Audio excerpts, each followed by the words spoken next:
minamahal namin mga kapatid. Nagsisimula naman po ang aming paglalakbay. Ngayon po ay pauwi na kami ng Pagbilao at magbibihis po.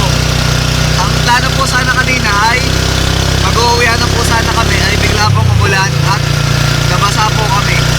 Kaya po kailangan naming maligo at kating-kati na kami. Ano masasabi mo daw, Christian? Yan po. Yan lang po tayo. Ikaw, Mr. Driver. We're running out of gas. Parang wala ka na sinabi kundi ikaw.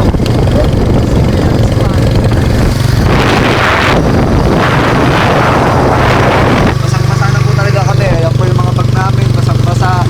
Ayan po. Ayan po. Bag po ni Christian. Basang-basa. Sabi po yung nagubad na po lahat.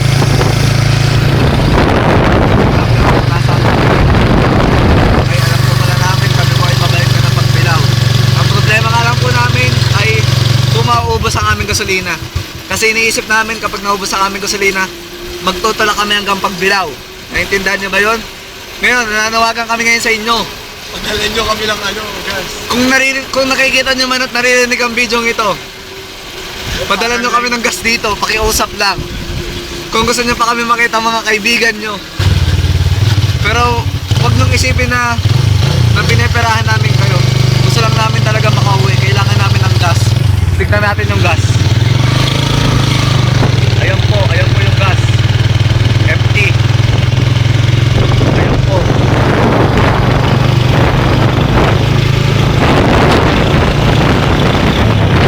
Mga kapatid, tignan nyo. Sa tingin nyo, nasaan kami? Kami ay nasa Linang. Hindi namin alam kung nasaan kami, pero ito lang masasabi ko. Kung kami mang-anim na kasama ngayon ay mawala man sa mundo. Ayan po, mag-shota. Mag-shota po. Magkayaka po sila ngayon sa sobrang lamig. Parang nanginginig. Nanginginig pa yung motor. Oo, mag-ah!